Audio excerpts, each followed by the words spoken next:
नमस्कार, आपका हमारे YouTube चैनल पर स्वागत है। चतुर्थ श्रेणी कर्मचारी 2025 के लिए हमने मॉडल पेपर की सीरीज चालू की है, जो कि 7 अप्रैल 2025 को जारी हुए नए सिलेबस के अनुसार है। आप हमारे मॉडल पेपर को देखिए, जो कि मॉडल पेपर है बिल्कुल हूबहू जिस तरह का पेपर आएगा उसी के अनुसार बनाया गया है। आपकी तैयारी आपके मॉडल पेपर से और मजबूत होगी। तो पूरे पेपर को आप हल करने की कोशिश कीजिए और वीडियो को लाइक कीजिए और अपने दोस्तों में व्हाट्सएप, फेसबुक पर, इंस्टाग्राम पर शेयर कीजिए। और चैनल को सब्सक्राइब नहीं किया है तो चैनल को सब्सक्राइब जरूर कर लेंगे। चलिए देखते हैं अपना मॉडल पेपर। देखिए यहाँ पे पहला प्रश्न है, जवाई बांध में पानी की आवक बढ़ाने हेतु कौन सी परियोजना बनाई गई है? तो दोस्तों इसका राइट आंसर हो जाएगा वो है सेई परियोजना। कौन सी सेई परियोजना? यहाँ पर बी नंबर का जो ऑप्शन है वो इसका बिल्कुल सही उत्तर इसमें हो जाएगा। इसका निर्माण दोस्तों उदयपुर की कोटला तहसील में किया गया है। ठीक है, तो यहाँ पर इसमें बी नंबर ऑप्शन सही उत्तर। सेकंड नंबर का प्रश्न इसमें देखिए, मानसून आने के बाद 2 से 3 सप्ताह तक वर्षा का नहीं होना कहलाता है। मानसून आने के बाद 2 से 3 सप्ताह तक वर्षा का नहीं होना है वो क्या कहलाता है? तो दोस्तों वो कहलाता है मानसून प्रतिच्छेदन कहलाता है वो। यहाँ पर 1 नंबर का जो ऑप्शन है वो इसका बिल्कुल सही उत्तर हो जाएगा। नेक्स्ट आगे देखिए, यहाँ पे 3 नंबर का प्रश्न है, पालसमंद झील किस जिले में स्थित है? बताइए, पालसमंद झील दोस्तों ये जोधपुर में है। ए नंबर का ऑप्शन सही उत्तर। नेक्स्ट 4 नंबर का प्रश्न इसमें देखिए, राजस्थान के कुल क्षेत्रफल का पश्चिमी मरुस्थलीय क्षेत्र लगभग कितना है? राजस्थान के कुल क्षेत्र का पश्चिमी मरुस्थलीय क्षेत्र लगभग कितना है? तो दोस्तों राइट आंसर हो जाएगा वो है इसमें 61.11%। 61.11%, बी नंबर का जो ऑप्शन है सही उत्तर। नेक्स्ट आगे देखिए, 5 नंबर का प्रश्न है, निम्नलिखित में से किस झील से श्यामपुरा व भाट नामक 2 सिंचाई नहरें निकाली गई है? बहुत ही अच्छा प्रश्न है। बताइए कौन सी झील से श्यामपुरा व भाट नामक 2 सिंचाई नहरें निकाली गई है? इसका राइट आंसर हो जाएगा जयसमंद झील से निकाली गई है दोस्तों। यहाँ पर ए नंबर का ऑप्शन बिल्कुल सही उत्तर इसमें हो जाएगा और ये राजस्थान की पहली कृत्रिम झील है दोस्तों। नेक्स्ट आगे देखिए, यहाँ पे नाथरा की पाल किस जिले में स्थित है? नाथरा की पाल दोस्तों ये है उदयपुर में। ठीक है, कहाँ पर है? उदयपुर में। और यहाँ पर दोस्तों लोह अयस्क की खान है। क्या है? लोह अयस्क की खान है दोस्तों। तो यहाँ पर इसमें राइट आंसर क्या हो जाएगा? डी नंबर का ऑप्शन बिल्कुल सही। 7 नंबर का प्रश्न है, इसमें देखिए, राजस्थान में सर्वाधिक अनुसूचित जनजाति प्रतिशत वाले जिले हैं। राजस्थान में सर्वाधिक अनुसूचित जनजाति प्रतिशत वाले जिले हैं, तो वो जिले हैं दोस्तों बांसवाड़ा और डूंगरपुर। यहाँ पर सी नंबर का ऑप्शन बिल्कुल सही उत्तर हो जाएगा। 8 नंबर का प्रश्न है, इसमें देखिए, काला हिरण किस अभयारण्य में पाया जाता है? बताइए, ये तो सभी को पता होगा दोस्तों, ये तालछापर अभयारण्य चूरू में पाया जाता है दोस्तों। राइट आंसर हो जाएगा यहाँ पे डी नंबर का ऑप्शन सही उत्तर। 9 नंबर का प्रश्न है, इसमें देखिए, राजस्थान के संबंध में निम्नलिखित कथनों पर विचार कीजिए एवं सत्यकूट का चयन कीजिए। राजस्थान के संबंध में निम्नलिखित कथनों पर विचार कीजिए एवं सत्यकूट का चयन कीजिए। कथन ए और कथन बी दे रखा है। इसमें देखिए, राजस्थान का क्षेत्रफल 3,42,329 किलोमीटर है, तो ये गलत हो जाएगा दोस्तों। राजस्थान का जो क्षेत्रफल है वो 3,42,239 वर्ग किलोमीटर है। यहाँ पे 329 दे रखा है, इसलिए गलत हो जाएगा। कथन बी में देखिए, राजस्थान का क्षेत्रफल भारत के क्षेत्रफल का 11.81% है, तो ये भी गलत हो जाएगा। कितना है दोस्तों? 10.41% है। ठीक है, राजस्थान का क्षेत्रफल भारत के क्षेत्रफल का 10.41% है, लेकिन यहाँ पर 11.81 दे रखा है, इसलिए ये भी गलत हो जाएगा। सही कोड का अपने को यहाँ पर चयन करना है, तो यहाँ पर ए और बी दोनों ही कथन क्या है? गलत है। तो यहाँ पर इसका राइट आंसर क्या हो जाएगा? डी नंबर का ऑप्शन बिल्कुल सही, कोई सत्य कथन नहीं है। नेक्स्ट आगे देखिए, 10 नंबर का प्रश्न है, निम्नलिखित में से किस प्रकार की मिट्टी के जल धारण की क्षमता अधिक होती है जिस कारण उनमें अधिक सिंचाई की आवश्यकता नहीं होती है? निम्नलिखित में से किस प्रकार की मिट्टी में जल धारण की क्षमता अधिक होती है जिस कारण उनमें अधिक सिंचाई की आवश्यकता नहीं होती? तो यहाँ पर इसका राइट आंसर क्या हो जाएगा? बताइए। तो दोस्तों इसका सही उत्तर हो जाएगा वो है दोस्तों काली मिट्टी। ठीक है, काली मिट्टी। यहाँ पर सी नंबर का ऑप्शन बिल्कुल सही उत्तर हो जाएगा और ये मिट्टी कपास की खेती के लिए उपयोगी रहती है दोस्तों। ठीक है, जिसमें नमी है वो काफी लंबे समय तक बनी रहती है। सी नंबर ऑप्शन सही। 11 नंबर का प्रश्न इसमें देखिए, निम्नलिखित में से साबरमती की सहायक नदियां है। साबरमती की सहायक नदियां है वो कौन कौन सी है? तो दोस्तों देखिए, साबरमती की जो सहायक नदियां है वो हदमती है, वाकल है, मेरवा है, वेत्रक है, ठीक है, मानसी है। तो ये क्या है? साबरमती की सहायक नदी है। यहाँ पर देखिए, अनास और ईरो ये दोस्तों माही की सहायक नदियां है। यहाँ पे वाकल और वेत्रक है, ये दोनों दोस्तों साबरमती की सहायक नदी है। तो यहाँ पर इसका राइट आंसर क्या हो जाएगा? कूट भाषा में अगर अपन देखें तो दोस्तों ए और बी इसका राइट आंसर हो जाएगा, यानी कि बी नंबर का ऑप्शन बिल्कुल सही। 12 नंबर का प्रश्न इसमें देखिए, मेजा बांध किस जिले में स्थित है? सभी को पता होगा दोस्तों, ये भीलवाड़ा में है, कोठारी नदी पर। सी नंबर का ऑप्शन बिल्कुल सही। नेक्स्ट आगे देखिए, टिकोमेला अंडुलेटा निम्नलिखित में से किसका वैज्ञानिक नाम है? बताइए, टिकोमेला अंडुलेटा ये किसका वैज्ञानिक नाम है? तो दोस्तों ये रोइडा का वैज्ञानिक नाम है। राइट आंसर हो जाएगा यहाँ पे बी नंबर का ऑप्शन बिल्कुल सही हो जाएगा। और रोइडा के फूल को दोस्तों 1983 में राज्य पुष्प है वो घोषित किया गया है। बी नंबर ऑप्शन सही। नेक्स्ट आगे देखिए, राजस्थान का प्रथम प्राकृतिक गैस आधारित प्रोजेक्ट स्थित है। बताइए, राजस्थान का प्रथम प्राकृतिक गैस आधारित प्रोजेक्ट स्थित है, तो दोस्तों ये स्थित है कहाँ पर? तो ये जैसलमेर में। यहाँ पर बी नंबर का जो ऑप्शन है वो इसका बिल्कुल सही उत्तर हो जाएगा, जैसलमेर में। 15 नंबर का प्रश्न इसमें देखिए, राजस्थान में सूखा संभावित क्षेत्र कार्यक्रम किस वर्ष प्रारंभ हुआ? राजस्थान में सूखा संभावित क्षेत्र कार्यक्रम किस वर्ष प्रारंभ हुआ? इसका राइट आंसर हो जाएगा वो है 1973-1974 में। 1973-74 में ये राजस्थान में सूखा संभावित क्षेत्र कार्यक्रम है वो प्रारंभ हुआ। यहाँ पर सी नंबर का ऑप्शन बिल्कुल सही उत्तर हो जाएगा। 16 नंबर का प्रश्न इसमें देखिए, राजस्थान राज्य सहकारी स्पिनिंग एंड जिनिंग मिल्स संघ लिमिटेड की स्थापना कब की गई? राजस्थान राज्य सहकारी स्पिनिंग एंड जिनिंग मिल्स संघ लिमिटेड की जो स्थापना है वो कब की गई? तो यहाँ पर इसका सही उत्तर हो जाएगा वो है दोस्तों, ये की गई थी 1 अप्रैल 1993 में इसकी दोस्तों स्थापना है वो की गई थी। यहाँ पर ए नंबर का ऑप्शन बिल्कुल सही उत्तर हो जाएगा और इसका जो मुख्यालय है वो कहाँ पर है? जयपुर में। नेक्स्ट आगे देखिए 17 नंबर प्रश्न है, कर्नल टोड यानी कि कर्नल जेम्स टोड ने संतों का शिखर किसे कहा है? संतों का शिखर दोस्तों कहा है किसको? गुरु शिखर को। तो यहाँ पर इसमें सी नंबर ऑप्शन सही उत्तर। 18 नंबर का प्रश्न इसमें देखिए, फतेह सागर झील किस जिले में स्थित है? दोस्तों यह है उदयपुर में। कहाँ पर है? उदयपुर में। ए नंबर ऑप्शन सही उत्तर। 19 नंबर का प्रश्न है, माही नदी की राजस्थान में लंबाई कितनी है? माही नदी की राजस्थान में लंबाई है वो दोस्तों कितनी है? 576 किलोमीटर। सॉरी, इसकी कुल लंबाई है 576 किलोमीटर तो, ठीक है, इसकी कुल लंबाई है 576 किलोमीटर। और दोस्तों इसकी राजस्थान में लंबाई 171 किलोमीटर है। यहाँ पर इसमें सी नंबर का जो ऑप्शन है वो इसका सही उत्तर हो जाएगा। 20 नंबर का प्रश्न इसमें देखिए, बड़ा बाग पवन ऊर्जा संयंत्र कहाँ स्थित है? बड़ा बाग पवन ऊर्जा संयंत्र कहाँ पर स्थित है? इसका सही उत्तर हो जाएगा दोस्तों वो है कहाँ पर स्थित है? तो यह है दोस्तों जैसलमेर में। तो यहाँ पर इसमें बी नंबर का ऑप्शन बिल्कुल सही उत्तर हो जाएगा, जैसलमेर में।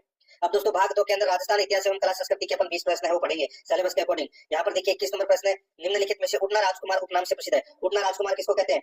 तो दोस्तों इसका राइट आंसर हो जाएगा यह है महाराणा रायमल के ज्येष्ठ पुत्र कुंवर पृथ्वीराज को दोस्तों उड़ना राजकुमार कहा जाता है। तो यहाँ पर इसमें राइट आंसर हो जाएगा कुंवर पृथ्वीराज। बी नंबर का जो ऑप्शन है वो इसका सही उत्तर हो जाएगा। आगे देखिए यहाँ पे 22 नंबर का प्रश्न है, मेवाड़ के किस शासक ने अंग्रेजों के साथ सहायक संधि की थी? मेवाड़ के किस शासक ने अंग्रेजों के साथ सहायक संधि की थी? इसका राइट आंसर हो जाएगा वो है दोस्तों यहाँ पर है महाराणा भीम सिंह। महाराणा भीम सिंह। यहाँ पर बी नंबर का जो ऑप्शन है वो इसका बिल्कुल सही उत्तर हो जाएगा। महाराणा भीम सिंह ने 1818 में अंग्रेजों के साथ सहायक संधि की थी। आगे देखिए दोस्तों यहाँ पे 23 नंबर का प्रश्न है, सवाई जयसिंह द्वारा निर्मित वेधशालाओं में सबसे बड़ी वेधशाला कहाँ पर स्थित है? सवाई जयसिंह द्वारा निर्मित वेधशालाओं में सबसे बड़ी वेधशाला कहाँ पर स्थित है? इसका जो सही उत्तर हो जाएगा वो है, बताइए कहाँ पर स्थित है? इसका सही उत्तर हो जाएगा वो है दोस्तों, सबसे बड़ी वेधशाला तो दोस्तों जयपुर में ही है। यहाँ पर बी नंबर का ऑप्शन राइट आंसर हो जाएगा, ये आपको इसमें याद रखना है, ठीक है। सवाई जयसिंह ने नक्षत्रों की गणना करने के लिए 5 वेधशालाओं का निर्माण करवाया था, जयपुर, मथुरा, बनारस, उज्जैन और दिल्ली में, ठीक है। यहाँ पर सबसे बड़ी है वो जयपुर में, बी नंबर ऑप्शन सही। 24 नंबर का प्रश्न है, कालीबंगा से किस काल के अवशेष प्राप्त हैं? कालीबंगा से किस काल के अवशेष प्राप्त हैं? तो दोस्तों इसका राइट आंसर हो जाएगा वो है पूर्व हड़प्पाकालीन, हड़प्पाकालीन, उत्तर हड़प्पाकालीन। तो यहाँ पर इसका राइट आंसर हो जाएगा अप्रोक्स। यहाँ पर डी नंबर का जो ऑप्शन है वो इसका बिल्कुल सही उत्तर इसमें हो जाएगा। आगे देखिए 25 नंबर का प्रश्न है, अभिनव भट्टाचार्य एवं हिंदू सुल्तान नामक उपाधियां निम्नलिखित में से किस शासक को दी थी? बताइए, अभिनव भट्टाचार्य और हिंदू सुल्तान ये उपाधियां दोस्तों किसकी थी? ये तो सभी को पता होगा दोस्तों, ये महाराणा कुंभा की उपाधियां थी दोस्तों। यहाँ पर बी नंबर का जो ऑप्शन है वो इसका बिल्कुल सही उत्तर इसमें हो जाएगा, ठीक है। नेक्स्ट आगे देखिए दोस्तों, यहाँ पे 26 नंबर का प्रश्न है, निम्नलिखित में से मिर्जा राजा की पदवी किसे प्रदान की गई थी? मिर्जा राजा की पदवी है वो किसे प्रदान की गई थी? दोस्तों इसका जो राइट आंसर हो जाएगा, मिर्जा राजा बोलते हैं दोस्तों किसको? तो दोस्तों सवाई जयसिंह को, यानी कि जयसिंह प्रथम को, ठीक है। जयसिंह प्रथम को दोस्तों मिर्जा राजा की उपाधि है वो प्रदान की गई थी, शाहजहां ने की थी दोस्तों ये उपाधि, ठीक है। यहाँ पर ए नंबर ऑप्शन सही उत्तर। आगे देखिए 27 नंबर का प्रश्न है, सारंगपुर का युद्ध निम्नलिखित में से किस किस के मध्य हुआ था?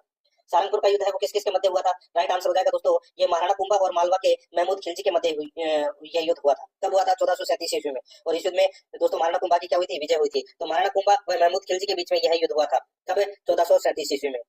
आगे देखिए दोस्तों, यहाँ पे 28 नंबर का प्रश्न है, किसकी सहायता से जनरल रॉबर्ट्स ने कोटा में 1857 के विद्रोह का दमन कर राम सिंह को क्रांतिकारियों से मुक्त करवाया था?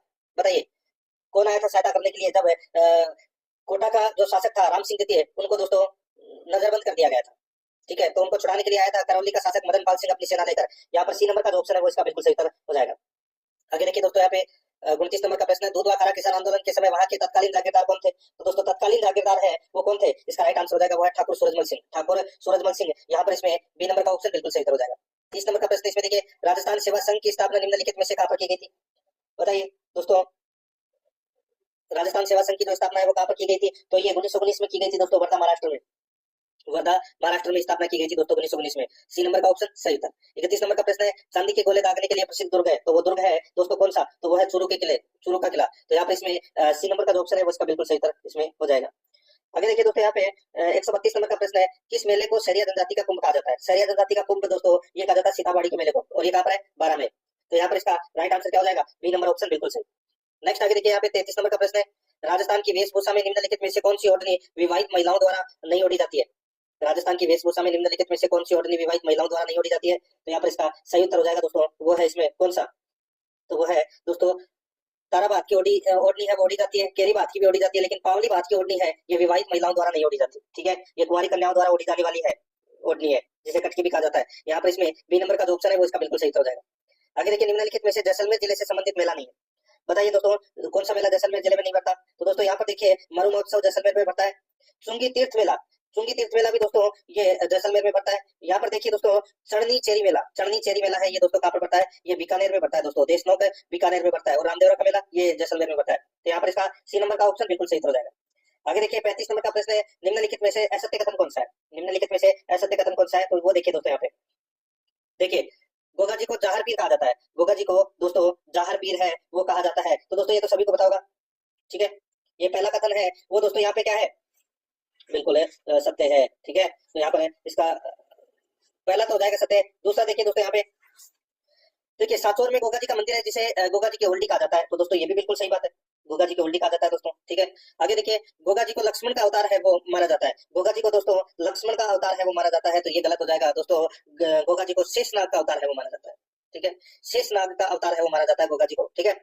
गोगा जी का जन्म ददरेव गांव में हुआ था। तो दोस्तों बिल्कुल सही है, ठीक है। ददरेवा में हुआ था दोस्तों, चूरू जिले में गोगा जी का जन्म। तो यहाँ पर इसमें राइट आंसर क्या हो जाएगा, सी नंबर का ऑप्शन सही उत्तर ये असत्य कथन है। 36 नंबर का प्रश्न इसमें देखिए दादू पंथ के सत्संग स्थल कहलाते हैं, दादू पंथ के सत्संग स्थल है वो क्या कहलाते हैं, तो दोस्तों वो कहलाते हैं अलख दरीबा। क्या कहलाते हैं, अलख दरीबा कहलाते हैं। यहाँ पर ए नंबर का ऑप्शन बिल्कुल सही उत्तर हो जाएगा।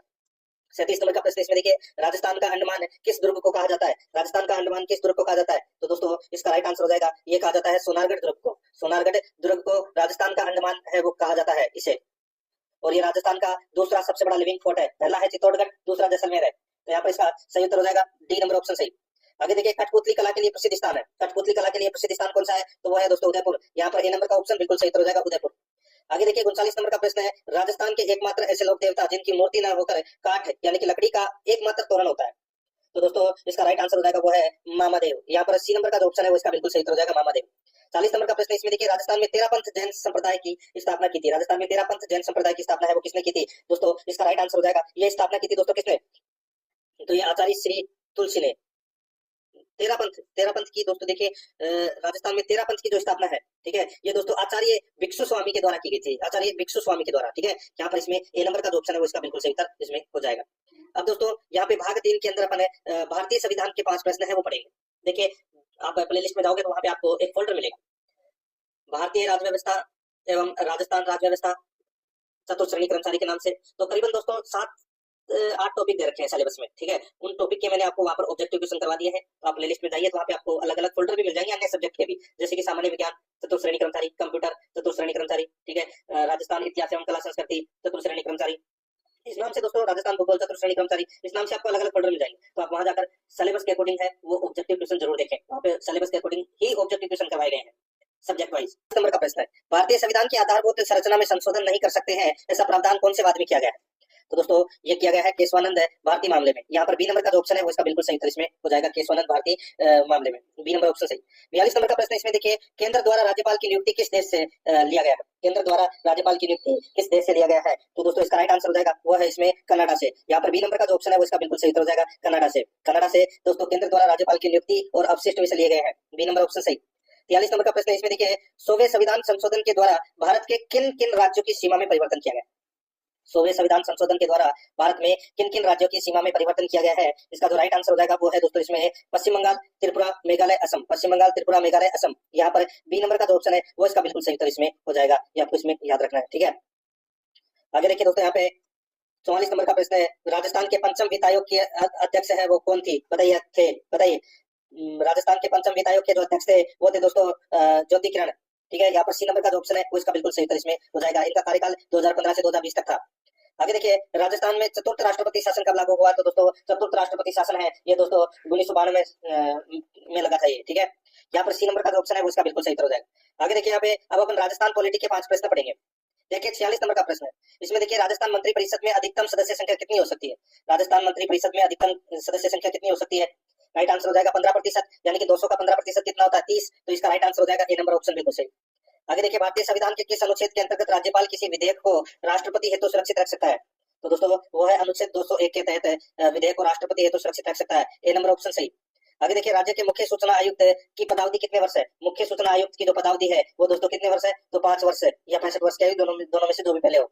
यहाँ पर इसमें बी नंबर का ऑप्शन बिल्कुल सही 5 वर्ष। 49 नंबर प्रश्न इसमें देखिए उच्च न्यायालय के न्यायाधीश नियुक्ति का प्रावधान है, उच्च न्यायालय के न्यायाधीश नियुक्ति का प्रावधान है दोस्तों, इसका जो राइट आंसर हो जाएगा वो प्रावधान है कौन से अनुच्छेद में, तो वो है अनुच्छेद 217 में। यहाँ पर इसमें राइट आंसर क्या हो जाएगा, ए नंबर का ऑप्शन बिल्कुल सही। नेक्स्ट आगे देखिए दोस्तों यहाँ पे 50 नंबर का प्रश्न है राजस्थान के एकमात्र कार्यवाहक मुख्य सचिव कौन थे? एकमात्र कार्यवाहक मुख्य सचिव कौन थे? तो वो थे दोस्तों एस डी उज्जवल। एस डी उज्जवल ये एकमात्र कार्यवाहक मुख्य सचिव थे। तो यहाँ पर इसका राइट आंसर हो जाएगा ए नंबर का ऑप्शन बिल्कुल सही। इनका जो कार्यकाल है वो दोस्तों 1964 से 1965 तक रहा था। दोस्तों अब देखिए यहाँ पे अपन सामान्य विज्ञान के 5 प्रश्न है वो पढ़ेंगे सिलेबस के अकॉर्डिंग। ठीक है, देखिए यहाँ पे निम्नलिखित में से कौन सा कथन है प्राणियों के स्तंभ कोशिकाओं के प्रत्यारोपण के संदर्भ में सही नहीं है? बताइए कौन सा कथन है वो प्राणियों के स्तंभ कोशिकाओं के प्रत्यारोपण के संदर्भ में सही नहीं है, वो दोस्तों अपने को यहाँ पर बताना है। ठीक है दोस्तों, इसमें देखिए ये अंगों के शस्त्रग्रस्त ऊतकों की मरम्मत करती है, बिल्कुल सही बात है दोस्तों। पहला कथन तो इसमें सही है, अपने को ऐसा कथन बताना है। ठीक है, इनमें विभेदन होता रहता है जिससे विशेषीकृत प्रकार की कोशिकाओं का निर्माण होता है, बिल्कुल सही बात है। ये प्राणी में जीवन भर स्वयं गुणन करती है, ये भी बिल्कुल सही बात है। ये केवल वयस्कों में पाई जाती है, ये कथन दोस्तों इसमें क्या हो जाएगा? गलत हो जाएगा। ठीक है, तो दोस्तों यहाँ पर अपना इसमें राइट आंसर क्या हो जाएगा? वो है डी नंबर का जो ऑप्शन है वो इसका बिल्कुल सही उत्तर इसमें हो जाएगा, याद रखना। आगे देखिए दोस्तों यहाँ पे 52 नंबर का प्रश्न है, भारत में BS6 वाहनों की बिक्री का प्रावधान किस तिथि से लागू हुआ है? बताइए BS6 वाहनों की बिक्री का प्रावधान किस तिथि से लागू हुआ है? तो यहाँ पर इसका राइट आंसर हो जाएगा दोस्तों वो है ये लागू हुआ है दोस्तों, बताइए कब से लागू हुआ है? तो दोस्तों इसका जो राइट आंसर हो जाएगा वो है ये लागू हुआ है 1 अप्रैल 2020 से। कहाँ से लागू हुआ है दोस्तों? ये 1 अप्रैल 2020 से दोस्तों ये लागू हुआ है। ठीक है, तो यहाँ पर इसमें राइट आंसर क्या हो जाएगा? देखिए BS6, ठीक है, BS6 वाहनों का जो बिक्री का जो प्रावधान है 1 अप्रैल नहीं, ये दोस्तों 1 अप्रैल 2018 से लागू हुआ है। ठीक है, यहाँ पर इसमें सी नंबर का ऑप्शन बिल्कुल सही हो जाएगा। आगे देखिए यहाँ पे सूची फर्स्ट को सूची सेकंड से सम्मिलित करना है। ठीक है दोस्तों, एक तरफ है यहाँ पर कास्टिक सोडा, बेकिंग सोडा, रावण सोडा और नीला तोता दे रखा है। ठीक है, दूसरी तरफ दोस्तों इनके क्या सूत्र है वो अपने को यहाँ पर बताना है। दोस्तों अब इसमें देखिए दोस्तों यहाँ पे कास्टिक सोडा, बताइए कास्टिक सोडा को किस नाम से जानते हैं दोस्तों? तो यहाँ पर इसका राइट आंसर हो जाएगा वो है दोस्तों NaOH। बेकिंग सोडा को बोलते हैं दोस्तों Na2CO3 10H2O। रावण सोडा को दोस्तों NaHCO3 और नीला तोता को हो जाएगा CuSO4 5H2O। तो यहाँ पर इसका राइट आंसर क्या हो जाएगा? वो है 4-2-3-1 है, इसका क्या हो जाएगा? बिल्कुल सही उत्तर इसमें हो जाएगा। ये आपको इसमें विशेष तौर पर है वो याद रखना है। ठीक है, तो यहाँ पर इसका राइट आंसर क्या हो जाएगा दोस्तों? कोट भाषा में अगर अपन देखें तो 4-2-3-1 इसका बिल्कुल सही। आगे देखिए 54 नंबर का प्रश्न है, निम्नलिखित में से मानव शरीर में ऑक्सीजन के अभिगमन का सही अनुक्रम है? मानव शरीर में ऑक्सीजन के अभिगमन का सही अनुक्रम है तो वो कौन सा है? दोस्तों सही अनुक्रम है वो है इसमें देखिए यहाँ पे रक्त के द्वारा नंबर 1, फिर दोस्तों फुसफुस के द्वारा, फिर ऊतकों के द्वारा। ठीक है, तो यहाँ पर इसमें राइट आंसर क्या हो जाएगा? 3-2-1। 3-2-1 कौन सा ऑप्शन में है? डी नंबर के ऑप्शन में है, यही अपना सही उत्तर हो जाएगा। आगे देखिए मानव एवं मशीन को मिलाने की विज्ञान की एक कल्पना है। मानव एवं मशीन को मिलाने की विज्ञान की कल्पना है, तो दोस्तों इसका जो राइट आंसर हो जाएगा वो है इसमें बायोमेट्रिक। तो यहाँ पर इसका राइट आंसर हो जाएगा डी नंबर का जो ऑप्शन है वो इसका बिल्कुल सही, बायोमेट्रिक। नेक्स्ट आगे देखिए दोस्तों यहाँ पे करंट अफेयर से संबंधित अपन 5 प्रश्न है वो पढ़ेंगे, राजस्थान करंट अफेयर से संबंधित। ठीक है, 56 से 60 तक। यहाँ पर देखिए दोस्तों 56 नंबर का प्रश्न है, जीएसटी परिषद की 55वीं बैठक का आयोजन राजस्थान में किस जिले में किया जाएगा? जीएसटी परिषद की 55वीं बैठक का आयोजन राजस्थान में किस जिले में किया जाएगा? तो यहाँ पर इसका राइट आंसर क्या हो जाएगा? वो है इसमें बताइए, तो वो है जैसलमेर में। तो यहाँ पर इसका राइट आंसर हो जाएगा वो है सी नंबर ऑप्शन बिल्कुल सही, जैसलमेर। आगे देखिए 11वां राजस्थान अंतर्राष्ट्रीय फिल्म महोत्सव कहाँ पर आयोजित किया जाएगा? तो दोस्तों ये आयोजित किया जाएगा जोधपुर में। ठीक है, तो यहाँ पर इसका राइट आंसर जोधपुर, ए नंबर ऑप्शन सही। नेक्स्ट आगे देखिए पीएम मोदी द्वारा किस स्थान पर rising Rajasthan global investment summit 2024 का उद्घाटन किया जाएगा या किया गया? दोस्तों ये तो सभी को पता होगा, जयपुर में किया गया था ये। तो यहाँ पर इसमें बी नंबर का ऑप्शन बिल्कुल सही। 59 नंबर का प्रश्न इसमें देखिए केंद्र सरकार के द्वारा राजस्थान में कुल कितने केंद्रीय विद्यालय खोले जाने की घोषणा की गई है? केंद्र सरकार के द्वारा राजस्थान में कुल कितने केंद्रीय विद्यालय खोले जाने की घोषणा की गई है? इसका जो सही उत्तर हो जाएगा वो है दोस्तों कितने? तो 9 केंद्रीय विद्यालय खोले जाने की घोषणा की गई है, सी नंबर का ऑप्शन बिल्कुल सही। आगे देखिए राजस्थान के सबसे बड़े स्किल डेवलपमेंट सेंटर का निर्माण कहाँ पर किया गया है? राजस्थान के सबसे बड़े स्किल डेवलपमेंट सेंटर का निर्माण है वो कहाँ पर किया गया है? तो इसका राइट आंसर हो जाएगा दोस्तों ये किया गया है कहाँ पर? तो ये किया गया है जयपुर में। यहाँ पर बी नंबर का जो ऑप्शन है वो इसका सही उत्तर हो जाएगा। अब दोस्तों अपन भाग 7 के अंदर करंट अफेयर्स के 5 प्रश्न है वो पढ़ेंगे सिलेबस के अकॉर्डिंग। देखिए 61 नंबर प्रश्न है, किस राज्य में Madhav national park tiger reserve बनाया जाएगा? किस राज्य में Madhav national park tiger reserve बनाया जाएगा? इसका जो राइट आंसर हो जाएगा दोस्तों ये मध्य प्रदेश का 8वां टाइगर रिजर्व है दोस्तों। राइट आंसर हो जाएगा मध्य प्रदेश में बनाया जाएगा दोस्तों। यहाँ पर बी नंबर ऑप्शन सही उत्तर। आगे देखिए हाल ही में किस स्थान पर इंडो कंबोडियन सैन्य अभ्यास किनबेक्स 1 शुरू किया गया है? तो दोस्तों ये किनबेक्स सैन्य अभ्यास है ये शुरू किया गया दोस्तों पुणे महाराष्ट्र में। ठीक है, यहाँ पर इसमें ए नंबर का ऑप्शन बिल्कुल सही उत्तर हो जाएगा। नेक्स्ट आगे देखिए यहाँ पे 63 नंबर प्रश्न है, किस भारतीय खिलाड़ी ने सैयद मोदी इंटरनेशनल खिताब 2024 अपने नाम किया? किस भारतीय खिलाड़ी ने सैयद मोदी इंटरनेशनल खिताब 2024 अपने नाम किया? इसका सही उत्तर हो जाएगा दोस्तों वो है इसमें पीवी सिंधु ने जीता है दोस्तों महिला एकल का, और पुरुष एकल का जीता है लक्ष्य सेन ने। ठीक है, तो दोस्तों यहाँ पर देखिए दोनों गलत दे रखे हैं, दोनों गलत दे रखे हैं। और दोस्तों यहाँ पर देखिए पीवी सिंधु तो ये तो महिला है, और लक्ष्य सेन है ये क्या है, पुरुष है। तो ये दोनों तो इसमें क्या दे रखे हैं, गलत दे रखे हैं, उल्टा दे रखा है ये। ठीक है, त्रिशा जाली और गायत्री गोपीचंद, त्रिशा जाली और गायत्री गोपीचंद महिला युगल का खिताब दोस्तों इन्होंने जीता है, बिल्कुल सही बात है। तो यहाँ पर सी नंबर का जो ऑप्शन है वो इसका राइट आंसर हो जाएगा।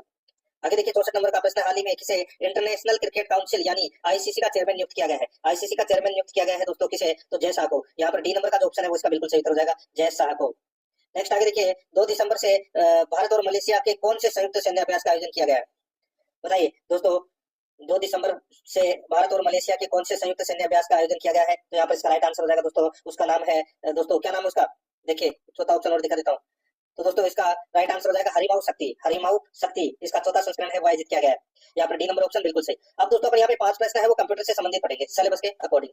ठीक है, देखिए 66 नंबर का प्रश्न है, एक से अधिक प्रोसेसर द्वारा 2 या 2 से अधिक कार्यक्रमों को संचालित करने वाले प्रोसेसिंग होते हैं, तो दोस्तों उसको क्या बोलते हैं, तो उसको मल्टी प्रोसेसिंग बोलते हैं। क्या बोलते हैं, मल्टी प्रोसेसिंग। यहाँ पर ए नंबर ऑप्शन बिल्कुल सही। दोस्तों अगर आप कंप्यूटर से संबंधित भी 5 प्रश्न है वो सही करना चाहते हैं तो दोस्तों आप प्लेलिस्ट में जाइए, वहाँ पे आपको कंप्यूटर के नाम से, कंप्यूटर चतुर्श्रेणी कर्मचारी के नाम से फोल्डर मिल जाएगा, और उसका जो लिंक है वो आपको डिस्क्रिप्शन में भी मिल जाएगा। वहाँ पे आपको सिलेबस के अकॉर्डिंग ऑब्जेक्टिव क्वेश्चन देखने को मिल जाएंगे कंप्यूटर से संबंधित सिलेबस के अनुसार। ए नंबर ऑप्शन सही उत्तर। आगे देखिए पावर पॉइंट 2013 में निम्न में से किस मेन्यू में रिकॉर्ड स्लाइड शो विकल्प है, तो यहाँ पर इसका राइट आंसर हो जाएगा वो है दोस्तों स्लाइड शो के अंदर, स्लाइड शो के अंदर है ये विकल्प। तो यहाँ पर इसमें बी नंबर का ऑप्शन बिल्कुल सही। आगे देखिए इनमें से कौन सा चार्ट द्विआयामी है, इनमें से कौन सा चार्ट द्विआयामी है, तो दोस्तों इसका राइट आंसर हो जाएगा वो है पाई चार्ट। दोस्तों पाई चार्ट है वो क्या है, द्विआयामी। यहाँ पर बी नंबर ऑप्शन बिल्कुल सही। आगे देखिए सेल फोन इंटरनेट एक्सेस करने के लिए निम्न में से किसका प्रयोग करता है, सेल फोन इंटरनेट एक्सेस करने के लिए निम्न में से किसका प्रयोग करता है, तो दोस्तों इसका राइट आंसर हो जाएगा वो है माइक्रो ब्राउजर सॉफ्टवेयर का, माइक्रो ब्राउजर सॉफ्टवेयर का। यहाँ पर बी नंबर का जो ऑप्शन है वो इसका बिल्कुल सही उत्तर इसमें हो जाएगा। आगे देखिए दोस्तों यहाँ पे 70 नंबर का प्रश्न है, एमएस एक्सेल में कौन सा डाटा टाइप नहीं है, एमएस एक्सेल में कौन सा डाटा टाइप नहीं है, तो दोस्तों इसका राइट आंसर हो जाएगा वो है इसमें लेबल। यहाँ पर सी नंबर का जो ऑप्शन है वो इसका बिल्कुल सही उत्तर हो जाएगा, एमएस एक्सेल में लेबल डाटा टाइप नहीं होता। ठीक है, तो यहाँ पर इसमें सी नंबर ऑप्शन बिल्कुल सही। अब दोस्तों अपन भाग 9 के अंदर हिंदी व्याकरण के 20 प्रश्न है वो पढ़ेंगे सिलेबस के अकॉर्डिंग। ठीक है दोस्तों, अब इसमें देखिए निम्नलिखित में से कौन सा शब्द झील का पर्यायवाची नहीं है, बताइए कौन सा शब्द है वो झील का पर्यायवाची नहीं है, तो दोस्तों इसका राइट आंसर हो जाएगा देखिए कासार, अखात और देवकात, ये तीनों दोस्तों झील के पर्यायवाची है। लेकिन यहाँ पे जो छानी है ये झील का पर्यायवाची शब्द नहीं है, ये छानी है ये दोस्तों झोपड़ी का या कुटिया का ये क्या है, ये पर्यायवाची शब्द है। यहाँ पर ए नंबर ऑप्शन सही। आगे देखिए निम्नलिखित में से कौन सा विलोम युग्म सही नहीं है, कौन सा विलोम युग्म सही नहीं है, दोस्तों यहाँ पर देखिए आज्ञा का सर्वज्ञ हो जाएगा, प्रतोष का प्रत्युष हो जाएगा, मितवे अल्पवे, मितवे और अल्पवे ये समानार्थक शब्द है दोस्तों। ठीक है, मितवे का विलोम होता है दोस्तों अपवे, क्या होता है अपवे। ठीक है, अल्प नहीं होता। तो यहाँ पर इसका राइट आंसर क्या हो जाएगा वो है सी नंबर का ऑप्शन बिल्कुल सही। बाकी राग द्वेष ये बिल्कुल सही है। यहाँ पर अपने को कौन सा युग्म सही नहीं है वो बताना था, सी नंबर का ऑप्शन बिल्कुल सही। 73 नंबर प्रश्न इसमें देखिए अशुद्ध वर्तनी युक्त शब्द का चयन कीजिए, अशुद्ध वर्तनी युक्त शब्द का क्या करना है, चयन करना है। दोस्तों इसमें देखिए सारांश, गिद्ध, जिह्वा, नुपुर, बताइए कौन सा शब्द शुद्ध है, दोस्तों यहाँ पर ये जो जीवा है ठीक है ये इसमें गलत दे रखा है शब्द, सी नंबर का ऑप्शन राइट आंसर इसमें हो जाएगा। जीवा को दोस्तों आप जीभ भी लिख सकते हैं। ठीक है, क्या लिख सकते हैं, जीभ। तो यहाँ पर इसमें सी नंबर ऑप्शन सही। आगे देखिए आप तो चले गए पर तुम्हारे कागज यहाँ रह गए, वाक्य में किस प्रकार की अशुद्धि है, तो वाक्य में किस प्रकार की अशुद्धि है, तो दोस्तों इसमें सर्वनाम संबंधी अशुद्धि है, सर्वनाम संबंधी अशुद्धि है। यहाँ पर सी नंबर का ऑप्शन बिल्कुल सही उत्तर हो जाएगा। दोस्तों यहाँ पर होता तुम तो चले गए पर तुम्हारे कागज यहाँ रह गए। ठीक है, तो यहाँ पर इसमें ए नंबर ऑप्शन सही। आगे देखिए यहाँ पे 75 नंबर का प्रश्न है, जिसके बराबरी का कोई न हो वाक्यांश के लिए एक सार्थक शब्द होगा, जिसके बराबरी का कोई न हो वाक्यांश के लिए एक सार्थक शब्द होगा, तो दोस्तों इसका सही उत्तर हो जाएगा वो है इसमें बेजोड़। क्या हो जाएगा, जिसके बराबरी का कोई ना हो तो वो है दोस्तों बेजोड़। तो यहाँ पर इसका right answer A number option हो जाएगा। आगे देखिए दोस्तों यहाँ पे निम्नलिखित में से देखिए निम्नलिखित में से कॉन्टिंजेंसी शब्द के लिए सही हिंदी परिभाषिक शब्द क्या है, तो दोस्तों सही हिंदी परिभाषिक शब्द है वो है आकस्मिकता, आकस्मिकता। ठीक है, ए नंबर ऑप्शन सही था। 77 नंबर प्रश्न इसमें देखिए लगातार काम करने में जुटे रहना भावार्थ को प्रकट करने वाला मुहावरा क्या है, तो दोस्तों राइट आंसर हो जाएगा वो है कोलू का बैल होना, कोलू का बैल होना यानी कि लगातार काम करना, बी नंबर ऑप्शन सही था।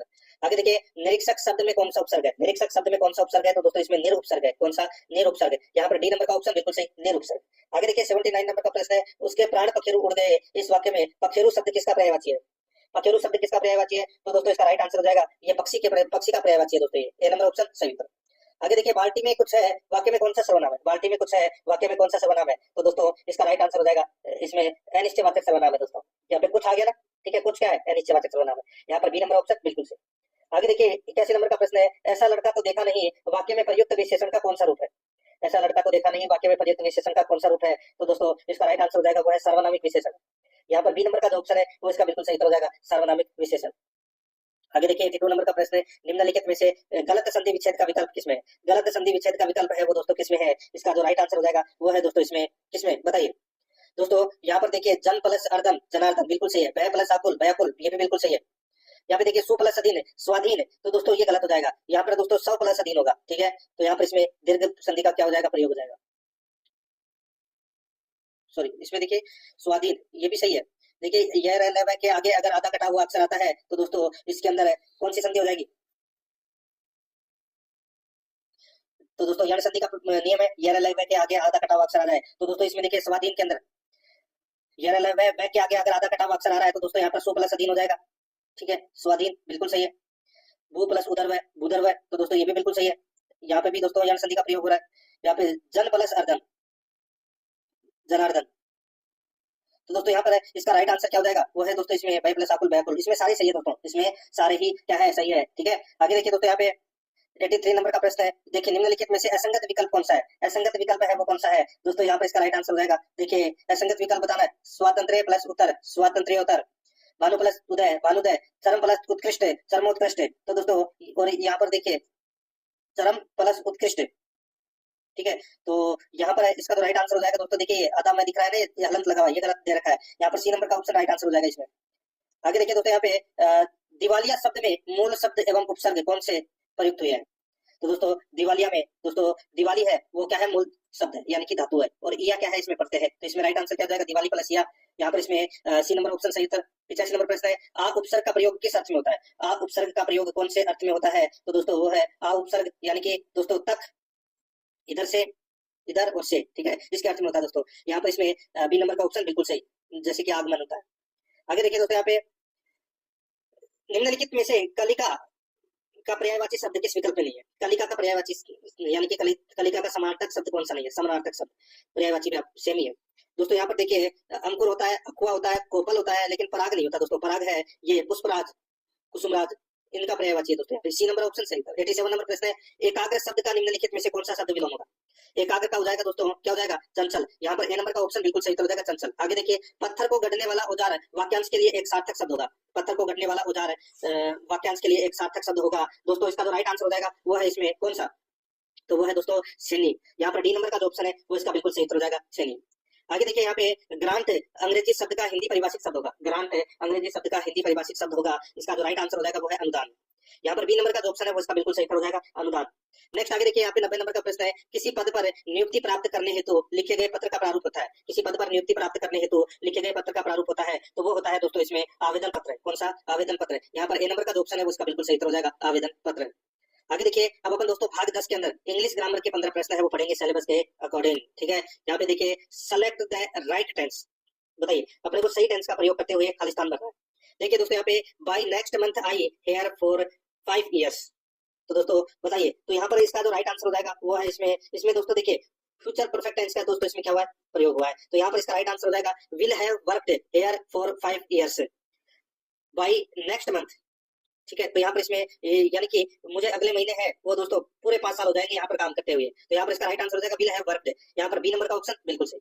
आगे देखिए identify the error. Identify the error अपने को बताना है कि कौन से पार्ट में एरर है। यहाँ पर देखिए he is नोविंग her for a long time, her for a long time, तो दोस्तों यहाँ पर देखिए इसमें नोविंग है वो दोस्तों इसमें गलत दे रखा है। इसमें दोस्तों देखिए इसका राइट आंसर हो जाएगा, इसमें नाउन आएगा दोस्तों, KNOWN ये आएगा इसकी जगह, तो ये सही होगा। यहाँ पर बी नंबर ऑप्शन सही था। आगे देखिए select the correct passive voice, दोस्तों अपने को करेक्ट पैसिव वॉइस है वो बताना है। देखिए they have invited us to the party, they have invited us to the party, तो यहाँ पर इसका राइट आंसर हो जाएगा वो है दोस्तों will have been invited to the party by them. यहाँ पर इसका राइट आंसर क्या हो जाएगा? ए नंबर ऑप्शन सही, ये इसका सही पैसिव वॉइस हो जाएगा। आगे देखिए identify the error. Identify the error इसमें देखिए the homework done by the students yesterday, the homework done by the student yesterday, तो दोस्तों इसका राइट आंसर हो जाएगा वो है इसमें कौन सा? तो दोस्तों यहाँ पर देखिए इसमें नो वर्ब इसका राइट आंसर हो जाएगा दोस्तों। सी नंबर का जो ऑप्शन है वो इसका बिल्कुल सही, पर इसमें हो जाएगा नो वर्ब, ठीक है, सी नंबर ऑप्शन सही। नेक्स्ट आगे देखिए यहाँ पे 95 नंबर का प्रश्न है, choose the correct speech, choose the correct speech. इसमें देखिए the teacher told the students that they should study hard, the teacher told the students that they should study hard. तो यहाँ पर इसका राइट आंसर क्या हो जाएगा, वो है दोस्तों the teacher said to the students they should study hard. यहाँ पर इसमें ए नंबर का जो ऑप्शन है वो इसका बिल्कुल सही उत्तर इसमें हो जाएगा। आगे देखिए 96 नंबर का प्रश्न है, इसमें देखिए identify the error, identify the error. तो इसमें देखिए he said that I am busy, he said that I am busy. तो दोस्तों इसका राइट आंसर क्या हो जाएगा, he said that I am busy. तो दोस्तों इसके अंदर जो एरर है वो दोस्तों आई एम दोस्तों इसमें गलत दे रखा है, ठीक है, तो इसमें आई वाज आएगा, ठीक है, क्या आएगा, वाज। तो यहाँ पर इसमें सी नंबर का ऑप्शन बिल्कुल सही हो जाएगा। आगे देखिए ट्रांसफॉर्म टू इंट्रोगेटिव, देखिए you are happy, you are happy. तो दोस्तों यहाँ पर इसका राइट आंसर हो जाएगा वो है, इसका राइट आंसर हो जाएगा आर यू हैप्पी। तो यहाँ पर इसका ए नंबर का जो ऑप्शन है वो इसका बिल्कुल सही उत्तर इसमें हो जाएगा। आगे देखिए दोस्तों यहाँ पे 98 नंबर का प्रश्न है, spot the error in exclamatory, spot the error in exclamatory. यहाँ पर देखिए सी डांस ब्यूटीफुली, एक्सक्लेमेटरी। दोस्तों यहाँ पर देखिए हाउ ब्यूटीफुल सी डांसेज। तो दोस्तों बताइए कौन सा पार्ट में एरर है, यहाँ पर एरर है तो वो है दोस्तों ब्यूटीफुल, ब्यूटीफुल के अंदर दोस्तों एरर है, यहाँ पे ब्यूटीफुल, यहाँ पर देखिए हाउ ब्यूटीफुल, ठीक है, तो यहाँ पे ब्यूटीफुल की जगह दोस्तों क्या आएगा, ब्यूटीफुली आएगा। तो यहाँ पर इसमें राइट आंसर क्या हो जाएगा, बी नंबर का ऑप्शन बिल्कुल सही। आगे देखिए फाइंड द एरर, इसमें देखिए he is loving her for a long time, her for a long time. तो दोस्तों इसका जो राइट आंसर हो जाएगा वो है इसमें यहाँ पर देखिए नोविंग, ये इसमें क्या हो जाएगा, गलत हो जाएगा, यहाँ पे वही आएगा, नाउन आएगा, ठीक है, KNOWN। तो यहाँ पर इसमें बी नंबर का ऑप्शन बिल्कुल सही। आगे देखिए choose the correct determiner, determiner. दोस्तों यहाँ पर देखिए खालिस्तान करना है डिटरमिनर्स में। यहाँ पर देखिए I don't have money left, I don't have money left है। तो दोस्तों यहाँ पर क्या किसका प्रयोग होगा, तो दोस्तों यहाँ पर देखिए इसमें एनी का यूज होगा दोस्तों, यहाँ पर बी नंबर का ऑप्शन हो जाएगा एनी मनी लेफ्ट, ठीक है, बी नंबर ऑप्शन सही। आगे देखिए आइडेंटिफाई द एरर, देखिए he is a honest man, he is a honest man. तो दोस्तों राइट आंसर क्या हो जाएगा, देखिए यहाँ पे एरर अपने को बताना था, तो he is a honest man है, राइट आंसर हो जाएगा यहाँ पे ए इसका राइट आंसर हो जाएगा दोस्तों, यहाँ पे एन ऑनेस्ट मैन आता, ठीक है, बी नंबर ऑप्शन सही। आगे देखिए choose the sentence with correct comma usages, बताइए कौन से पार्ट में कोमा वगैरह बिल्कुल सही लगे हुए हैं। तो दोस्तों यहाँ पर देखिए इसमें all thought it was raining we went hiking. तो यहाँ पर इसमें ए नंबर का ऑप्शन बिल्कुल सही। 103 नंबर का प्रश्न है, इसमें देखिए choose the correct preposition for the blank, he divided. देखिए प्रीपोजिशन खालिस्तान में भरना है, he divided the money his two sons. तो यहाँ पर इसका सही उत्तर क्या हो जाएगा, वो है दोस्तों बिटवीन। तो यहाँ पर इसमें बी नंबर का ऑप्शन आ जाएगा, बिटवीन टू सन्स आ जाएगा इसमें, ठीक है। आगे देखिए find the correct English translation, इसमें देखिए तुम कहाँ रहते हो, तुम कहाँ रहते हो। तो इसमें देखिए वेयर डू यू लिव, यहाँ पर ए नंबर का जो ऑप्शन है वो इसका बिल्कुल सही, ये इंग्लिश ट्रांसलेशन करना था दोस्तों, ठीक है, तुम कहाँ रहते हो, वेयर डू यू लिव। आगे देखिए यहाँ पर इंग्लिश वर्ड अपने को बताना है, संगणक को इंग्लिश में क्या कहते हैं, संगणक को दोस्तों, संगणक को कहते हैं कंप्यूटर। तो यहाँ पर इसमें राइट आंसर बताइए, कंप्यूटर, कंप्यूटर बोलते हैं दोस्तों संगणक को, ठीक है। तो यहाँ पर इसमें राइट आंसर क्या हो जाएगा, बी नंबर का जो ऑप्शन है वो इसका बिल्कुल सही उत्तर इसमें हो जाएगा, ठीक है।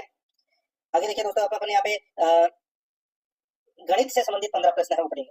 106 नंबर का प्रश्न है, इसमें देखिए 20 foot 13 foot 9 inch 17 foot 6 inch 21 foot 3 inch की लंबाइयों को पूर्णतः नापने के लिए अधिकतम लंबाई वाला पैमाना क्या होगा। तो दोस्तों अधिकतम लंबाई वाला जो पैमाना है वो क्या होगा, वो अपने को दोस्तों यहाँ पर बताना है। तो दोस्तों अपने को क्या करना है इसमें, देखिए जो यहाँ पर 20 फुट 13 इंच दे रखा है, ठीक है, इसको दोस्तों अपन है वो कितना लिख सकते हैं दोस्तों, 240 लिख सकते हैं, ठीक है। 17 फुट 6 इंच को सॉरी देखिए 20 फुट को अपन भाई 1 फुट में कितनी इंच होती है, 12, तो 20 फुट के अंदर यानी कि 1 फुट के अंदर 12 इंच होती है, तो 20 इंटू 12 करना है तो कितना हो जाएगा 240, ठीक है। तो 240 उसी प्रकार 13 फुट 9 इंच को दोस्तों अपन 165 है वो लिख सकते हैं, ठीक है, 12 से मल्टीप्लाई कर देंगे 13 को और फिर इसमें 9 और जोड़ देंगे, ठीक है। वैसे ही 17 फुट 6 इंच, तो 17 को अपन क्या करेंगे 12 से मल्टीप्लाई कर देंगे और 6 इंच और जोड़ देंगे तो कितना हो जाएगा 210 हो जाएगा। और 21 फुट 3 इंच को दोस्तों 21 को 12 से मल्टीप्लाई करके 3 प्लस कर देंगे तो कितना हो जाएगा 255, ठीक है, ये आ गया। इसका एचसीएफ आपको निकालना है, एचसीएफ निकालोगे तो दोस्तों 5 से देखिए सबसे पहले अपन किसका भाग देंगे, 5 का देंगे, ठीक है। ये कितनी बार गया, ये 48 बार गया, ये कितनी बार गया, ये 33 बार गया, ये 42 बार गया और ये 51 बार गया, ठीक है। अब इनमें दोस्तों 3 का जा रहा है, बिल्कुल जा रहा है, तो यहाँ पर देखिए ये 16 बार गया, ये 11 बार गया, ये 14 बार गया और ये 17 बार गया, ठीक है। तो अब दोस्तों आगे भाग नहीं जा रहा, तो यहाँ पर 5 इंटू 3 यानी कि 15 इंच, एचसीएफ कितना आ गया 15 इंच, ठीक है। अब दोस्तों यहाँ पर देखिए लंबाइयों को पूर्णतः नापने के लिए अधिकतम लंबाई वाला पैमाना है वो क्या होगा, अधिकतम लंबाई वाला पैमाना है वो कितना होगा। तो दोस्तों यहाँ पर देखिए इसको अपन ऐसे लिख सकते हैं, 15 इंच को अपन कैसे लिखेंगे, तो 1 फुट और 3 इंच लिख सकते हैं, बिल्कुल लिख सकते हैं। तो यहाँ पर इसमें बी नंबर का ऑप्शन राइट आंसर हो जाएगा। 107 नंबर प्रश्न, इसमें देखिए एक समूह में 30 लड़कियों का औसत भार 35 केजी है। तो यहाँ पर सबसे पहले अपन 30 इंटू 35 करेंगे, ठीक है, 30 इंटू 35 करोगे तो कितना आ जाएगा 1050 केजी आ जाएगा। अब देखिए, जब उस समूह में एक नई लड़की और आ जाती है तो औसत भार 2 kg बढ़ जाता है। तो दोस्तों अब इसमें एक लड़की और आ गई तो दोस्तों कितना हो जाएगा 31 और औसत भार कितना हो गया 37, 2 का और बढ़ गया। ठीक है, तो 31 × 37 कितने हो गए? तो दोस्तों ये हो गए 1147। ठीक है, अब दोस्तों नई लड़की का वजन अपने को ज्ञात करना है तो यहाँ पर 1147 माइनस 1050 है, वो करना है, कितना आ जाएगा 97 kg। तो ये अपने नई लड़की का औसत भार आ गया, नई लड़की का जो वजन भार है वो आ गया दोस्तों। ए नंबर ऑप्शन बिल्कुल सही। आगे देखिए यहाँ पे 108 नंबर प्रश्न है, राम ने 12 किग्रा सेव 30 रुपए प्रति किग्रा की दर से खरीदे। ठीक है, तो यहाँ पर 30 × 12 कर लीजिए या 12 × 30 कर लीजिए, कितना हो जाएगा दोस्तों? ये हो जाएगा 360। ठीक है, उनमें से 6 किग्रा सेव 50 रुपए प्रति किग्रा की दर से बेच दिए, तो दोस्तों 50 × 6 कर लीजिए, कितना हो जाएगा 300। ठीक है, शेष को 25 रुपए प्रति किग्रा की दर से बेचे, तो दोस्तों देखिए सेव खरीदे कितने 12 किलो, जिसमें 6 किलो बेच दिए। अब दोस्तों 6 किलो और बचे, तो दोस्तों 6 × 25 कर लीजिए, कितना हो जाएगा दोस्तों? ये हो जाएगा 150। तो बताइए पूरे सौदे में लाभ हुई या हानि? तो दोस्तों इसमें देखिए कोई चीज है वो खरीदी उन्होंने 360 रुपए की और उसको बेचा कितने में? तो दोस्तों 300 और 150 यानी कि 450 रुपए में बेचा, तो लाभ कितने का हो रहा है? 90 रुपए का लाभ हुआ है। ठीक है, कितने रुपए का? 90 रुपए का लाभ है। तो यहाँ पर इसमें राइट आंसर हो जाएगा डी नंबर का ऑप्शन बिल्कुल सही, 90 रुपए का लाभ हुआ है। आगे देखिए, एक दुकानदार 16,000 रुपए की खरीद पर 4,000 रुपए का बॉक्स मुफ्त देता है, तो छूट प्रतिशत क्या होगी? छूट प्रतिशत है वो क्या होगी दोस्तों? सीधा सा है 4,000 बटे 16,000 × 100। ठीक है, ये 2 जीरो से ये जीरो कट गया, इससे ये जीरो कट गया। अब 400 में 16 का भाग दे लीजिए दोस्तों, 400 में 16 का भाग दोगे तो कितना आ जाएगा? सॉरी देखिए नहीं नहीं नहीं ऐसे होगा, 4,000 रुपए की छूट दी है, कितने मतलब 4,000 रुपए का बॉक्स मुफ्त दिया है 16,000 रुपए की खरीद पर, यानी कि टोटल 20,000। तो यहाँ पर 20,000 नीचे 20,000 आएगा इंटू 100 आएगा यहाँ पे। ठीक है, तो यहाँ पर देखिए 1 2 3 1 2 3 4 4, यानी कि सीधा सा मैं आपको बोलूं तो दोस्तों 40 में 2 का भाग दे लीजिए, 20% आएगा। यहाँ पर ए नंबर ऑप्शन बिल्कुल सही हो जाएगा। आगे देखिए, अजय अपने वेतन का 25% घर के किराए, 5% खाद्यान्न, 15% यात्रा तथा 10% कपड़ों पर खर्च करता है तथा रुपए 27,000 की बचत करता है, तो अजय की मासिक आय कितनी है? दोस्तों मान लीजिए कि उसकी कुल आय है वो दोस्तों कितनी है? 100 रुपए है। 100 रुपए के अंदर वो 25% है वो घर का किराया। ठीक है, 25 प्लस 5% खाद्यान्न, तो 5 प्लस 15% यात्रा प्लस 10% कपड़ों पर खर्च करता है, यानी कि 25 और 5 30, 30 और 15 कितने हो गए? 45, 45 और 10 कितने हो गए? 55। ठीक है, तो ये 55% है तो वो दोस्तों खर्च करता है और बचत करता है कितनी? 45% की। तो 45% बराबर 27,000, तो 100% कितना होगा दोस्तों? 27,000 बटे 45 इंटू 100, बस निकाल लीजिए। आप इसको काटोगे तो दोस्तों 5 से 9 बार कट जाएगा, ये दोस्तों 5 से कितनी बार कटेगा? 20 बार। ठीक है, 9 30 27, ये 3 बार इधर से कटा, यानी कि 3,000। 3,000 इंटू 20 कर लीजिए दोस्तों, 3,000 इंटू 20 करोगे तो दोस्तों कितना जाएगा? 60,000। ये अपना सही उत्तर हो जाएगा, ए नंबर ऑप्शन बिल्कुल सही। आगे देखिए, एक चुनाव में 2 उम्मीदवार थे, 10% ने अपने मताधिकार का प्रयोग नहीं किया, यानी कि 90 बचे। डाले गए मतों का 10% अवैध घोषित हो गया। ठीक है, यानी कि बचे अपने पास में 81%, तथा जीतने वाले उम्मीदवारों को वैध मतों का 55% प्राप्त हुआ। वैध मतों का यानी कि 81% का 55% निकालना है, वो प्राप्त हुआ है जीतने वाले उम्मीदवार को। यदि जीतने वाला उम्मीदवार 3240 मतों से विजयी रहा, ठीक है, 3240 मतों से विजयी रहा, तो बताओ मतदाताओं की संख्या कितनी है? तो मतदाताओं की जो संख्या है वो दोस्तों कितनी है? अब दोस्तों यहाँ पर देखिए अपने को क्या करना है, देखिए टोटल जो मत थे, ठीक है, टोटल मत थे जिसमें से 10% ने तो प्रयोग नहीं किया, तो अपने पास बचे 90। 90 में से दोस्तों डाले गए मतों का 10% अवैध घोषित हो गया, यानी कि 90 का 10% कितना होता है? 9। ठीक है, तो 9 में है वो क्या कर दिया? माइनस कर दिया, यानी कि अब 81 का दोस्तों 81 में से आप 55% निकाल लीजिए और फिर दोस्तों 55% निकालने के बाद में 81 में से उसको माइनस कर दीजिए। ठीक है, और फिर इन दोनों का जो अंतर होगा, ठीक है, वो 3240 मतों से विजयी रहा, तो यहाँ पे संख्या निकल कर आ जाएगी दोस्तों। इसका राइट आंसर हो जाएगा 40,000 मत होंगे दोस्तों। ठीक है, 40,000 यहाँ पर इसका राइट आंसर हो जाएगा, सी नंबर ऑप्शन बिल्कुल सही। आगे देखिए, साधारण ब्याज की किस दर प्रतिशत पर कोई धनराशि 40 वर्षों में स्वयं की तिगुनी हो जाएगी? 40 वर्षों में स्वयं की क्या हो जाएगी? तिगुनी हो जाएगी, यानी कि किसी के पास 100 रुपए थे, ठीक है, वो 20 वर्षों में दोस्तों 200 हो गए। ठीक है, 40 वर्षों में वो कितने हो गए? 300 हो गए। ठीक है, तो दोस्तों यहाँ पे क्या बताना है? किस ब्याज की दर से, किस ब्याज की दर से। तो दोस्तों यहाँ पर अपने को क्या करना है? बस 100 में भाग देना है। ठीक है, 20 का 100 में 20 का भाग दे लीजिए, तो कितना हो जाएगा? 5, तो 5% दर है दोस्तों, यहाँ पर बी नंबर ऑप्शन सही। आगे देखिए, 113 नंबर प्रश्न है, एक धनराशि 12% की चक्रवर्ती ब्याज की दर से 2 वर्ष के लिए उधार दी गई है। एक धनराशि 12% की चक्रवर्ती ब्याज की दर से 2 वर्ष के लिए उधार दी गई है। यदि अंत में कुल प्राप्त धन 18,816 रुपए हो तो मूलधन कितना होगा? तो मूलधन कितना होगा वो अपने को यहाँ पर बताना है। ठीक है दोस्तों, अब ऑप्शन उठा के कर लीजिए, बेटर रहेगा। जैसे कि मैंने ऑप्शन यहाँ पे 15,000 उठा लिया दोस्तों, अब 15,000 का 12% चक्रवर्ती ब्याज के लिए दोस्तों 2 वर्ष के लिए उधार दी गई, तो प्राप्त धन यानी कि इसका 12% निकाल लीजिए। ठीक है। तो फिर उसमें जोड़ दीजिए, फिर वापस दोस्तों इसमें 12% जोड़ निकाल लीजिए, राइट आंसर आपका निकल कर आ जाएगा दोस्तों यहाँ पे डी नंबर ऑप्शन बिल्कुल सही 15,000। आगे देखिए, यदि 4 14 x 42 क्रमानुपाती है तो x का मान ज्ञात कीजिए दोस्तों। तो x का मान है वो अपने को यहाँ पर ज्ञात करना है। तो a इंटू डी बटे बी x निकालना है। तो दोस्तों यहाँ पर 4 इंटू 42 यानी कि बाह्य पदों का गुणनफल बटे मध्य पदों का गुणनफल, ठीक है। तो यहाँ पे 14 से 3 बार कट गया तो 4 3 12, तो यहाँ पर इसका राइट आंसर हो जाएगा, x का मान है वो 12 आएगा।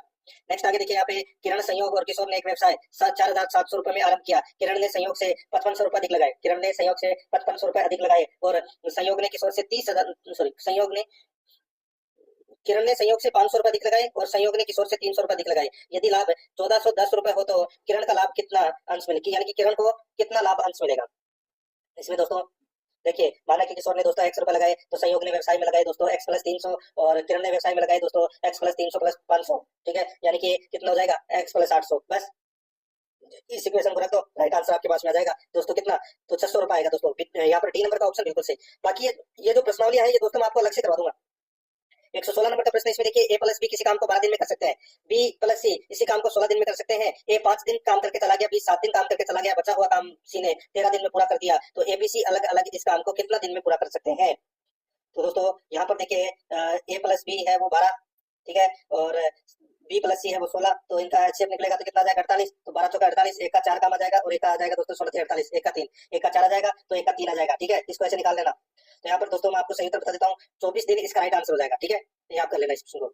117 नंबर का प्रश्न है, एक पहिए की त्रिज्या 0.35 मीटर है, यह 1 मिनट में 450 चक्कर लगाता है, इसकी गति किलोमीटर प्रति घंटा क्या है। तो दोस्तों देखिए, पहिए की परिधि का जो सूत्र होता है वो 2 पाई आर होता है, यानी कि 2 इंटू 22/7 इंटू त्रिज्या कितनी है। तो दोस्तों यहाँ पर 0.35 मीटर है तो इसको अपन 3.5 लिख सकते हैं, ठीक है। तो दोस्तों इसको आप काटोगे तो दोस्तों कितना आ जाएगा, तो 2.2 मीटर आ जाएगा, ठीक है। 2.2 मीटर आ जाएगा, ये 2 से कट गया, ठीक है। 12 दूनी 44, 44 में दोस्तों 2 का भाग दोगे तो कितना आ जाएगा दोस्तों, 2.2 आ जाएगा, ठीक है। ये तो 2.2 आ गया। अब दोस्तों अपने को यहाँ पर क्या करना है, 1 मिनट में 450 किलोमीटर सॉरी 450 चक्कर लगाता है। तो दोस्तों 1 मिनट में, तो यहाँ पर गति बराबर दोस्तों क्या हो जाएगा, 450 इंटू 2.2/60, बस यही करना है। तो यहाँ पर 60 ये 2 पॉइंट, तो ये पॉइंट हटाने के लिए इंटू 10 कर दीजिए। तो यहाँ पर क्या हो जाएगा दोस्तों, 450 इंटू 22/60 इंटू 10, तो राइट आंसर आ जाएगा दोस्तों यहाँ पे 59.4 किलोमीटर। यहाँ पर बी नंबर ऑप्शन बिल्कुल सही। 118 से 20 प्रश्न है, इसमें देखिए पाई चार्ट का ध्यानपूर्वक अध्ययन करें और प्रश्नों का उत्तर दें। एक परिवार में एक माह के खर्च के स्वरूप का प्रतिशत है, वार्षिक विवरण, एक माह में कुल खर्च राशि 60,000 रुपए है, ठीक है। तो यहाँ पर 118 नंबर का प्रश्न देखिए, परिवार की यात्रा पर कितनी रकम खर्च करता है, ठीक है। दोस्तों यहाँ पर मैं आपको एक डायग्राम है वो बता देता हूँ। तो इसमें दोस्तों जैसे कि ये एक डायग्राम है, वो डायग्राम दोस्तों यहाँ पे टाइप नहीं हुआ है तो मैं आपको वैसे बता देता हूँ दोस्तों। ये पूरा डायग्राम है, ठीक है। इसके अंदर जैसे कि खाने बने हुए हैं, ठीक है। देखिए जैसे कि ये टेलीविजन है, ठीक है, ये बचत है, उसी प्रकार बिजली। तो यहाँ पर परिवार की यात्रा पर कितनी रकम खर्च करता है। तो दोस्तों ये यात्रा है वो दोस्तों कितना प्रतिशत है, 12% है, ठीक है। तो कैसे निकालेंगे अपन, वही है दोस्तों, यहाँ पर 60,000 रुपए खर्च करता है। तो अपने को यात्रा की निकालनी है तो 60,000 का 12% निकाल लीजिए, कितना आ जाएगा 7,200। यहाँ पर सी नंबर का ऑप्शन बिल्कुल सही। आगे देखिए, परिवार टेलीफोन बिलों, स्वास्थ्य और बिजली पर मिलाकर कितनी रकम खर्च करता है। तो दोस्तों यहाँ पर देखिए, टेलीफोन बिल पर दोस्तों बता देता हूँ आपको, टेलीफोन बिल पर दोस्तों 10%, बिजली पर दोस्तों ये खर्च करता है दोस्तों 13% और स्वास्थ्य पर करता है दोस्तों कितना, ये करता है दोस्तों 16%, ठीक है। अब इसका टोटल करोगे तो कितना हो जाएगा दोस्तों, देखिए 39 कितना हो जाएगा 39, तो 60,000 का 39% निकाल लीजिए, वही अपना सही उत्तर हो जाएगा दोस्तों, 23,400 इसका सही उत्तर होगा। आगे देखिए, परिवार द्वारा किराए पर खर्च राशि का मकान किराए पर खर्च राशि से क्रमशः कितना अनुपात है। दोस्तों यहाँ पर देखिए मैं आपको बताऊं, किराया है वो 23% है, किराया है वो कितना है दोस्तों 23% है। और दोस्तों यहाँ पर देखिए दोस्तों इसमें जो मकान किराया है, मकान किराया एक तो है दोस्तों किराना है, ठीक है, किराने पर एक है किराना है 23% और मकान किराया है वो है दोस्तों 18%। तो यानी कि जो अपने पास में एक माह में कुल खर्च राशि 60,000 थी, ठीक है। अब 60,000 का 23% निकाल लीजिए और दोस्तों 18% निकाल लीजिए, ठीक है। तो यहाँ पे अनुपात निकल कर आ जाएगा दोस्तों 23:18। यहाँ पर ए नंबर का जो ऑप्शन है वो इसका बिल्कुल सही उत्तर इसमें हो जाएगा।